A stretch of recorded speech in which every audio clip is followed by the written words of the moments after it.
지난 수요일 날에도 이제 룻기서에 나오는 말씀을 전했는데요. 가만히 그때 당시는 제가 좋아하는 분들만 다 나왔었거든요. 수요일 날. 그래서 너무 내가 흥분이 돼가지고요. 제가 엘리멜렉이라는 주인공을 엘가나라고 계속 얘기를 하더라고요. 근데 여러분들이 또 다 알고 있으면서도 불구하고 우리 목사님 바로 염석체가 하나 거꾸로가 돼 있어서 말을 자꾸 뒤집어서 얘기하는구나라고 여러분들 이해를 해주셨지, 그렇지 않았으면 저는 벌써 여기 못 나왔을 거라고 생각이 됩니다. 대단히 이해해 주셔서 감사하고요. 자, 오늘 본문에 나오는 말씀을 전체적인 말씀을 이해를 하기 위해서는 엘리멜렉이라고 하는 사람이 예루살렘에 살고 있다가 베들레헴에 살고 있다가 큰 흉년을 만나게 되죠. 그래서 이 흉년을 피하기 위해서 모든 짐을 재산을 다 정리를 하고 바로 모압 땅으로 이민을 갑니다. 엘리멜렉에는 두 아들이 있습니다. 말론과 기론이 있고 아내 나오미를 데리고 모압 땅에 가서 결국 이제 그 모압 땅에서 두 아들이 모압 여인을 아내로 맞이하고 며느리를 맞이하죠. 그래서 결국 그렇게 살다가 엘리멜렉이 이방 나라에서 죽고 말아요.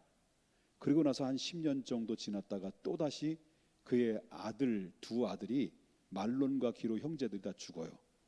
졸지에 남자들은 하나도 없고 이제 과부 3명만 남게 됐죠. 그래서 나오미와 그리고 두 며느리 오르바와 그다음에 룻 두 사람만 남았습니다. 그런 가운데 있을 때 나오미가 이렇게 모압 땅까지 와서 타국에 와서 이렇게 모진 고난을 당하고 가지고 왔던 모든 이 그런 물질이나 모든 재물들은 빈 턴터리가 돼가지고 완전히 거지가 된 상태 속에 놓여 있다 보니까 이건 무언가 잘못된 것을 절실하게 깨닫고 우리가 하나님을 버리고 모압 땅으로 하나님이 원하시지 않는 곳에 와서 이렇게 불순종한 결과가 바로 이것이구나라는 것을 절실하게 깨닫게 되죠. 그리고 나서 이제 나오미는 다시 힘들어도 고난스러워도 다시 본국인 고향 땅으로 들어가자라고 결심을 합니다. 그리고 두 며느리를 너희들은 아직 나이가 창창하니까 너희 이 땅에 모압 땅으로 남아 있어라. 나 혼자 갈 테니 할 때 두 며느리가 아닙니다. 우린 어머님과 함께 어머님 나라에 가겠습니다라고 굳고 이렇게 거절을 하죠. 그런 가운데 있을 때 끝까지 설득 가운데 그 오르바는 모압 땅에 남고 그다음에 룻이라고 하는 여인 바로 그 며느리만 끝까지 시어머님과 함께 하겠다라는 고집을 꺾지 않은 바람에 결국은 이 믿음의 룻이라고 하는 이 며느리와 함께 나오미는 이 고국으로 들어옵니다. 이 베들레헴에 들어와서 하나님 앞에 회개하고 그리고 다시 돌아왔을 때 많은 그 주민 사람들이 그 나오미가 이렇게 정말 실패된 모습으로 초라한 모습으로 고향 땅으로 왔던 것을 다 보고 있었을 때 그때 이 가장 이제 완전히 실패된 모습으로 고국으로 와서 그가 오자마자 어떤 일들이 이루어졌느냐에 대한 말씀이 이제 오늘 본문의 말씀이 전개되고 있다라고 볼 수 있습니다. 자, 이제 누구만 왔다는 거, 누구하고 누구 왔다는 거죠? 나오미와 그 며느리 룻만 바로 베들레헴이라고 하는 고향 땅으로 오게 됩니다. 자, 이제 오게 되는데 여러분 알다시피 이 룻이라고 하는 사람이 오자마자 이제 룻이라는 며느리죠. 오자마자 어디로 가게 되냐면 보아스라고 하는 그때 당시의 유지죠. 이 베들레헴의 가장 유지라고 할 수 있는 수많은 종들을 거느리고 수많은 재산을 가지고 수많은 농산물을 짓는 아주 유지요 부자인 보아스라는 그런 그가 운영하고 있는 밭에 이제 들어가게 되는 일들이 벌어지게 되죠. 그런데 여기서 나오는 말씀 보게 되면 모든 상황들이 이 밭으로 들어가는 가운데 있을 때 이런 모든 이 룻이 보아스라고 하는 사람은 또 어떤 사람이냐면 엘리멜렉이죠. 엘리멜렉과 가까운 친척입니다. 친척인데 친척의 보아스의 집에 상당히 이 룻이라는 이 며느리죠. 며느리 이방 여인 모압 여인이 룻이라고 하는 사람과 보아스라는 사람과 밀접한 어떤 관계가 이루어지는 끈아풀이가 되는 이런 일들이 벌어지게 되죠. 그런 가운데 있을 때 우리가 살아가면서 느낄 수 있는 것은 바로 뭐냐면, 믿음의 사람들은 특별히 우리가 기억해야 될 것은, 이 땅의 삶을 살아가다 보면 우리가 이것이 우연인지 이것이 섭리인지를 사람들은 잘 혼동하게 될 수밖에 없습니다. 이거는 우연이야, 뭐 이렇게 하다 보니까 그렇게 된 거야 라고 할 수 있습니다. 그런데 우리 믿음의 사람들은 항상 영적인 사람이기 때문에 영적인 부분을 접근하고 영적인 부분을 풀어나가야 된다는 거죠. 그래서 모든 결과에 이루어진 사건들을 앞에서는 바로 뭐냐면, 이거는 우연이라기보다는 하나님의 섭리다라는 그런 믿음을 가지고 거기에 접근하게 되면 바로 나를 보게 되고 내 환경을 바라보게 되고 하나님이 어떤 분이라는 것을 내가 깨닫게 되고 이해가 된다는 거죠. 그래서 우리 믿음의 그리스도인들에게는 모든 상황 앞에 우리는 항상 하나님의 섭리를 이해할 필요성이 있다라는 것을 우리가 보게 된다라는 거죠. 그 사람들이 볼 때 모든 상황이 우연인 것 같지만은, 그러나 우연이든 섭리든 간에 결국 어떻습니까? 그 결과적으로는 하나님이 깊이 관여하시고 간섭하신다라는 것을 성경의 역사 속에서도 얼마든지 발견할 수가 있다라고 하는 거죠. 그렇기 때문에, 그렇다면 하나님의 섭리라고 하는 것은 누구에게 역사하시고 있느냐? 아무에게나 하나님의 섭리에 하에서 그를 주관하고 그를 붙드시는 것이 아니다라는 거죠. 하나님의 섭리는 어떤 사람에게 임하느냐 할 때, 첫째로 우리가 기억할 것은 바로 뭐냐면, 열심히 노력하는 사람에게 주신다는 거죠. 열심히 노력하는 사람에게 하나님의 섭리가 임한다라는 것을 보게 되는데요. 여러분, 다시 말씀드립니다만, 모압 땅에서 이 룻이라고 하는 사람이 모압 여인이죠. 모압 여인인데 남편이 죽었어요. 홀로 됐어요. 그런 가운데 있을 때 어머니가 믿는 하나님을 믿게 된 거예요. 그 믿음 하나 가지고 순종해서 어머니를 뒤를 따라서 고향 땅으로, 낯선 베들레헴 땅으로 온 거죠. 왔는데 룻은 바로 모든 풍물과 그런 모든 이런 상황들이 서투른 거예요. 문화적인 충격도 있을 것이고 여러 가지 어색한 부분이 한두 건이 아니죠. 그렇지만은 이 룻이라고 하는 여인은 가만히 있지 않았어요. 도착하자마자 그는 어떻게 행동을 했느냐라고 볼 때, 여러분과 저가 함께 읽었던 2절을 다시 보겠습니다. 2절을. 자, 모압 여인 룻이 나오미에게 이르되, 시어머니죠 룻이, 나오미 이르되, 원하건대 내가 밭으로 가서 내가 누구에게 은혜를 입으면 그를 따라서 이삭을 주겠나이다 하니, 나오미가 그에게 이르되 내 따라 갈지어다 라고 말합니다. 오자마자, 도착하자마자 바로 무엇입니까? 하나님의 은혜를 입기를 원합니다라고 하면서 내가 나가서 이삭을 주겠습니다 라고 이렇게 얘기했다는 거죠. 다시 말한다면 하나님의 은혜에 대해서 간절하게 기대하고 있지만, 또 우리가 간절하게 원하는 만큼 가만히 앉아 있을 때 거기에는 아무런 기대할 수가 없다는 거죠. 우리가 가장 믿음의 사람들이 가장 쉽게 함정에 빠질 수 있는 것은 바로 뭐냐면, 우리는 예수를 믿는다는 거예요. 우리는 하나님을 믿는 백성들이라는 겁니다. 우리는 믿음을 이야기하고 믿음이라는 고백도 많이 합니다. 근데 문제는 바로 뭐냐면, 우리가 믿기만 하지 실질적으로 믿음에 따라서 삶을 통해서 행동화되지 못하는 것이 우리의 가장 약점이라는 거죠. 다시 말한다면 우리가 주여 믿습니다, 믿습니다라고 하지만은 여기까지입니다. 여기까지 믿습니다라는 고백을 하지, 여기에서 믿음에 대해서 바로 행동을 통해서 우리가 순종하고 믿음을 통해서 그 믿음에 따라서 거기에 삶으로 그 행해지는 이 부분에 대해서는 아무것도 하지 않는 가운데서 그냥 입술만, 마음으로만 고백하는 경향이 너무 많다라는 거죠. 그래서 다시 말한다면 하나님이 다 알아서 해주시겠지. 왜? 하나님을 믿으니까. 하나님을 믿으면 하나님이 알아서 다 해주시겠지라는 이 근본적인 이런 믿음은 어떤 믿음이냐? 신비적인 믿음이라는 거죠. 이런 신비적인 믿음은 하나님이 용납할 수 없습니다. 또 한 가지, 이 믿음은 바로 뭐냐면 아무것도 하지 않고 아무것도 움직이지 않는 가운데서 하나님이 알아서 해주실 것입니다, 나는 믿습니다, 믿습니다라고 고백만 하는 이 고백은요, 바로 이건 거지 근성입니다. 그렇기 때문에 이 거지 같은 근성을 가지고 믿음을 가지고 살아가는 사람들이 얼마나 많이 있는지 몰라요. 여러분, 이 룻이라고 하는 사람은 이방 여인입니다. 이방 여인이지만 하나님을 믿는 사람이었습니다.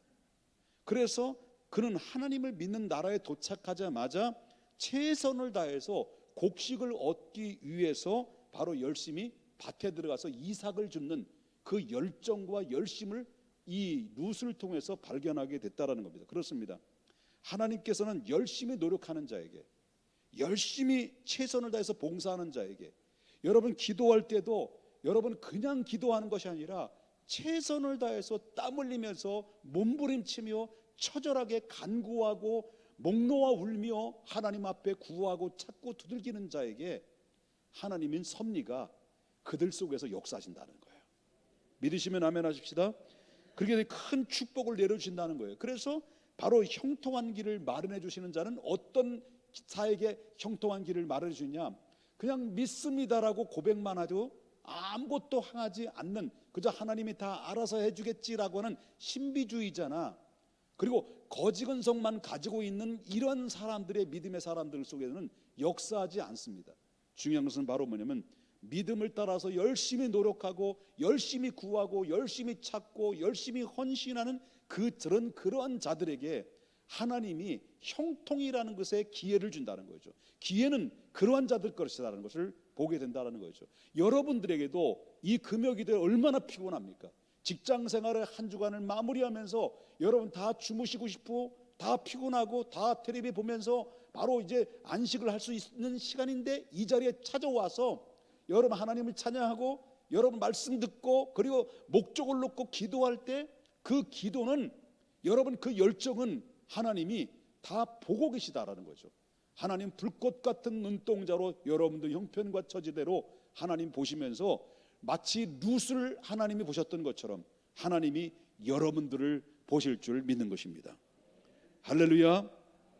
그렇기 때문에 하나님은 헌신하는 자, 봉사하는 자, 충성하는 자도 다 보시지만, 특별히 오늘 기도회를 통해서 하나님 앞에 마냥 가만히 앉아서 묵상 기도하는 것이 아니라 목과 부르짖고 하나님 찾고 두들기며 하나님 앞에 목소리 높여 구하고 찾는 자들에게, 땀 흘리는 자들에게, 여러분 오순절의 마가의 다락방이 임했던 것처럼 성령이 불같이 갈라지며 각자의 심령 속에 임했을 때 수많은 초대교인들이 능력을 받았던 것처럼 하나님의 섭리에 역사하시는 능력이 이 기도의 현장에 반드시 임하게 될 줄 저는 믿는 것입니다. 이렇게 열심히 노력하는 자들에게는요, 어떤 결과입니까? 하나님의 그 롯의 발걸음을 예비해 놓으신 곳으로 옮기셨다는 거예요. 자, 열심히 하려니까, 열심히 자기가 노력하고 애쓰고 열심히 열정 가지고 나가니까 하나님이 그의 발걸음을 하나님 섭리 가운데서 그들을 예비한 곳으로 이 롯을 옮겨놨다는 것을 보게 된다는 거죠. 어디로 인도했습니까 하나님이? 자, 보십시다. 3절을 보겠습니다. 롯이 가서 배는 자를 따라 밭에서 이삭 줍는데, 그 다음에 무슨 말이 나옵니까? 우연히라는 말이 나와요. 우연히. 자, 우연히 엘리멜렉의 친족 누구의 집입니까? 누구에 속한 집? 예, 보아스에게 속한 밭에 이르렀더라. 여러분 여기서 볼 때는 룻은 보아스의 밭에 간 것은 우연이라고 생각했을까요? 아니면 섭리라고 생각했을까요? 자기 입장에서 볼 때는 우연일 수 있어요. 그런데 결국 뭡니까? 그 하나님을 믿고 하나님을 따르며 열심을 다해서 이삭을 줍고 그 시어머니를 복양하고 효도하는 그 효심을 하나님이 보시고, 하나님께서 이 보아스라고 하는 엘리멜렉의 친족의 밭으로 그의 발걸음을 옮겨 놓으신 거라는 거죠. 그리고 이게 우연이 아니라는 거죠. 그렇기 때문에 우리도 하나님이 인도함 받기 위해서는 믿음만을 가지고서는 안 된다는 거죠. 믿음이 있으면 뭐가 따라야 됩니까? 행위가 따라야 된다는 거죠. 그래야 할 때 하나님께서 우리를 위해서 항상 준비해 놓은 것으로 우리를 발걸음을 인도하신다라고 하는 것입니다. 그렇기 때문에 하나님이 예비해 놓으신 곳으로 그 룻을 하나님이 인도하시는데, 그 예비해 놓은 곳이 어디입니까? 바로 보아스라는 밭에 들어가게 해줬다는 것을 보게 된다라고 하는 거죠. 그러므로 하나님의 인도하심에 대해서 우리는 알고 따르는 경우도 있지만은, 그러나 때로는 우연으로 우연일 경우도 있을 수도 있습니다. 그렇지만 그런데 알고 보니까 결과적으로 볼 때는 영적인 사람들에게는 이게 하나님의 섭리였다는 것을 알게 됩니다. 그것이 바로 우리가 지금 알든 나중에 알든 간에 결과적으로 볼 때는 이거 실패도 하나님의 섭리고 우리가 성공하는 것도 하나님의 섭리라는 것을 뒤늦게 알 수 있는 상황들이 우리는 얼마든지 경험할 수 있다는 것을 보게 된다는, 이렇게 자, 하나님의 섭리 가운데 섭리가 뭐냐는 거죠. 하나님의 섭리로서 룻을 이렇게 보아스의 밭까지 인도하셨다는 거죠.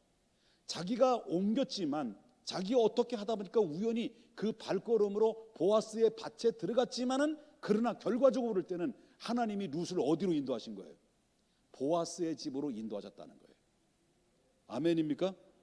자, 이렇게 섭리가 무엇이냐는 거죠. 그러면 자, 하나님께서는 그 보아스의 밭으로 인도하셔서 이삭을 죽게 하는 자리까지 인도하시고 난 다음에, 그 다음에 단계로 하나님의 섭리를 어떻게 역사하시느냐고 보면은, 자, 하나님께서는 룻을 위해서 보아스의 마음을 준비해 놓으셨다는 거예요.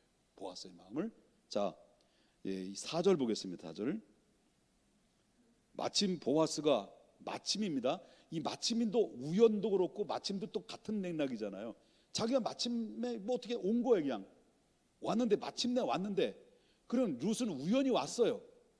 근데 저기 보아스는 마침내 왔어요. 그곳을 왔는데, 베들레헴에서부터 왔는데 베는 자에게 이르되 여호와께서 너와 함께 하시기를 원하노라니, 그들이 대답하되 여호와께서 당신에게 복 주시기를 원하나이다. 이 종들이 다 얘기하는 거죠. 그러면서 보아스가 베는 자들을 거느린 사환에게 말합니다. 누굴 향해서? 룻이 이삭 주는 것을 목격을 하게 됐죠. 목격을 하고 누구의 소녀냐라는 질문하죠. 그럴 때 누구의 소녀냐라고 질문했을 때 결국 어떻습니까? 이는 나오미와 함께한 모함 여인이다라는 말을 바로 이 보아스가 듣게 되는 거죠. 결국 어떻습니까? 이 상황은 모든 인간적으로 볼 때는 우연입니다. 마침내 우연. 그러나 결과적으로 볼 때는 뭐예요? 하나님의 섭리예요. 섭리가 돼가지고 나중에는 바로 뭐냐면 이 룻이 누구의 할머니가 되는 거예요? 다윗의 할머니가 되는 거예요. 그래서 결국 어떻습니까? 하나님의 준비된 역사 속의 섭리 가운데서 우리는 오직 믿음, 오직 행위에 대해서 최선을 다하는 자에게 하나님이 그를 바라보시고 하나님이 그를 지명하시고 그를 부르신다는 거죠. 그리고 최선을 다하는 자에게 하나님이 섭리의 자리로 그들을 발걸음을 인도하신다는 거죠. 그 최선을 다하고 발걸음을 옮기는 자에게 누군가를 만나게 할 수도 있고, 어떤 문제가 해결될 수 있는 실마리가 풀려질 수 있고, 어떤 사건 앞에서도 어떤 장애물들이 있을 때도 거기에 바로 뭐냐면 장애물을 뛰어넘을 수 있는 누군가의 도움을 줄 수 있는, 보아스와 같은, 제2의 보아스 같은 도움을 줄 수 있는 하나님의 사람들을 만나게 하신다라는 거죠. 이게 바로 뭐냐면 하나님의 섭리 가운데 역사하신다. 그러면 오늘 본문의 말씀을 통해서 기억해야 될 게 바로 뭘 도전을 받을 수 있겠습니까? 우리는 하나님을 믿는 하나님의 백성들이에요. 그리고 예수 그리스도를 믿음으로 하나님의 백성이 돼서 믿음으로 천국의 시민권자로서의 삶을 살아갑니다. 그렇지만 이 땅에서 살아갈 때, 우리가 이 땅에서 삶을 살아가는 동안에 우리는 어떤 삶을 살아가느냐? 믿음의 삶을 살아가는 사람들입니다. 그럼 주님 오실 그날 때까지 믿음의 삶을 살아가는 삶 속에서 우리 영적인 사람은 발걸음 하나하나가, 행동 하나하나가, 우리의 말 한마디 한마디가, 우리가 움직이는 행동 하나하나가 우연이 될 수 없는 겁니다. 하나님이 섭리 가운데 역사하는 겁니다. 우리가 불순종의 자리를 가도 결과적으로 또 하나님이 움직이실 수 있는 거예요. 하나님 보시는 것이고 하나님이 간섭하시는 것이고. 그래서 여러분, 불순종하는 가운데 엘리멜렉을 하나님이 그를 치어서라도 하나님이 간섭하셔서 다시 본국으로 돌아와서 자기 자리를 돌아올 수 있도록 하셨던 것을 보게 된 것을 보면 하나님의 섭리다라는 거죠. 우리의 형통한 자리를 갈 때도 하나님의 섭리 가운데 역사하시는 겁니다. 우리는 하나님의 섭리의 사정권 안에서 살아가는 사람들이라는 것을 기억해야 된다는 거예요. 그러므로 사랑하는 여러분, 우리가 할 수 있는 일이 바로 뭡니까? 우리는 믿음을 가진 사람들이 그저 믿습니다. 주님이 내가 믿기 때문에, 주님을 믿기 때문에 주님이 다 알아서 해주시지 않겠습니까? 라는 이런 신비적인 신앙에서 벗어나야 됩니다. 내가 믿음이 왔습니다. 성령의 감동이 왔습니다. 이렇게 행해야 되겠다. 내가 기도해야 되겠다. 헌신해야 되겠다. 내가 헌금해야 되겠다. 내가 봉사해야 되겠다라고 하는 마음의 결단이 오면 바로 즉각적으로 행동화할 때, 이 룻이 복을 받았던 그 비결이 바로 어디 있습니까? 그 말씀 믿고 그리고 직접적으로 즉각적으로 행동화할 때 하나님이 그를 영적인 세계로, 그리고 하나님의 섭리 가운데서 그를 발걸음을 인도하셨다는 거예요. 하나님은 최선을 다하는 자에게 주시는 거예요. 믿고 최선을 다하는 자에게 하나님의 섭리의 기회가 주어진다는 것을 믿으셔야 됩니다. 그리고 하나님 앞에 그렇게 최선을 다하는 자에게 그 발걸음을, 우리는 우연일 수는지 모르지만, 우연이라고 생각하는지 모르지만, 그 하나님의 섭리 가운데 우리를 자동적으로 우리의 발걸음을 옮기시고 누군가를 만나게 하는데, 룻은 바로 뭐예요? 보아스를 만납니다. 결과적으로 말씀드리면 보아스의 결국은 아내가 됩니다. 그럼 믿음의 조상이 됩니다. 그리고 그 다윗이 나오게 되고, 그 이후에 다윗이 나오고 다윗을 통해서 바로 예수 그리스도가 나와서 인류를 구원하는 그런 엄청난 한 핵심적인 그 역할을 바로 이방 여인 모압 한 사람을 통해서 쓰임 받았다는 것을 보게 된다. 우리는 이방 여인이었습니다. 여인과 똑같은 자들이었습니다. 부족하고 연약하고 자격 없는 우리들에게 주님이 하나님의 은혜 가운데 우리 하나님의 자녀를 삼아 주셔서 우리가 하나님 앞에 지금 백성으로서, 하나님 백성으로 살아가는데, 이 땅의 삶을 살고 하나님 앞에 서는 그날 때까지 족적을 남기게 될 것입니다. 여러분, 우리가 비록 보잘것없는 신분일 수도 있습니다. 어쩌면 우리가 내놓을 만한 것이 못 되는 우리의 삶을 환경에서 살아오는 사람도 있을 것입니다. 그러나 중요한 것은 주님을 만나면 모든 것을 다 가진 자인 것입니다. 주님과 함께하면 모든 것을 다 가능한 것입니다. 왜? 하나님은 그러한 자에게 섭리 가운데 역사하시기 때문에 그렇습니다. 사랑하는 여러분, 최선을 다하십시다. 최선을 다해서 기도하십시다. 최선을 다해 찬양하십시다. 최선을 다해서 하나님이 찾으시는 그 한 사람, 제테오, 그 한 사람의 주인공이 바로 저와 여러분이 되어서 하나님의 훗날에 우리 자녀들에게, 우리 부모님이 이런 믿음의 삶을, 이런 믿음의 발자취를 가졌으므로 우리가 이렇게 하나님의 섭리 가운데 우리가 복을 받았다라고 할 수 있을 만한 아름다운 족적을 남기는 주인공들이 다 될 수 있기를 주님의 이름으로 축원합니다. 거룩하신